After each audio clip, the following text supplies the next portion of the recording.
So yet another variation of Tai Otoshi that we could consider doing. Okay. In modern rules in judo, once we get a unorthodox grip, maybe like a 2-on-1 grip on this same side collar, we have to attack. Okay. But if you're in the dojo and your sensei allows it, you could play from this grip. Okay. And this grip, essentially what I'm doing is I'm coming in, instead of the traditional right side grip, I'm actually grabbing across his collar here. Okay. And if you actually get your hands on it and try it, you can see how this grip, coming from this grip into here, actually modifies this limb where there's a little bit more slack. We could do a lot of other Tai Otoshis from here. But, you know, if you've never done Tai Otoshi with this grip, give it a try. Give this one a try, okay? I'm going to come in and grab a nice sleeve grip here. And now we're shooting this variation right versus right, especially if he's giving me this super narrow stance, okay? The regular Tai Otoshi is not necessarily going to be the best case here, but we can kind of modify this Tai Otoshi, especially if we get this look, okay?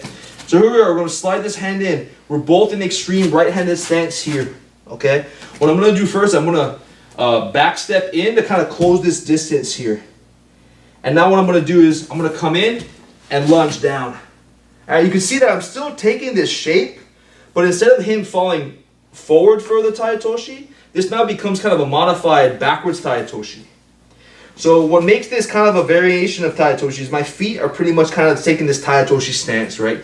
We talked about this nice bend, this nice lunge to get my body out of the way. Even here, I'm going to want to have this nice 60-40 split. So my weight distribution, I'm bending my left knee, about 60% of my weight's here, another 40% is here. So I have this nice lunge, okay?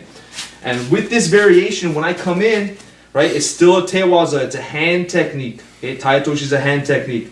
So when I come in, I'm looking to extend him out. So here, right, you can see that extension is going to come through. So if I get a throw, you can see where that Tai Otoshi remnant is still there, okay? Another option we could consider doing, especially if we're this far and this right, I could look to punch this grip off, okay? And what I'm looking to do is I'm looking to tighten the gi around this wrist. I'm going to turn my pinky down and punch his elbow to his hip, okay? And as grips get stronger, you have to utilize your whole body to break this grip. So I can't just use my hand. Okay, and a lot of times the gi will move. So what we want to do is rotate my shoulder over. My shoulder goes up and down on this limb. Okay? If you notice my heel too, my outside heel, my hip also turns over. So while it may look like I'm just using my arm to break this off, I'm actually snapping my hip over and rotating and using my upper body at the same time as my grip. Okay, so we're punching this elbow to the hip. Once we get that reaction, the variant Tai Otoshi will be there. Okay. What really makes this one kind of fun is, if we see this extreme right versus right, we can punch this grip off and we can still work the person here.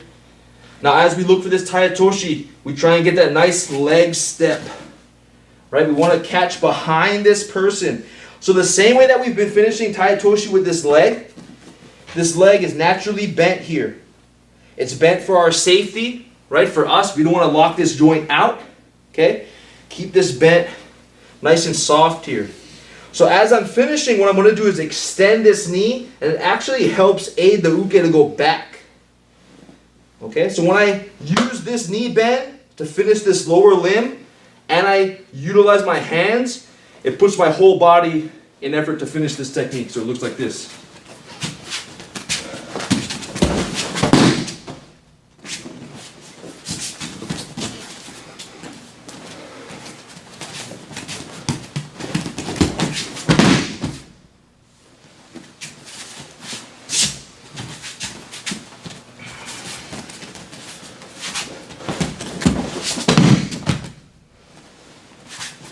This is a nice option. Change up your attack angles for Tai Otoshi.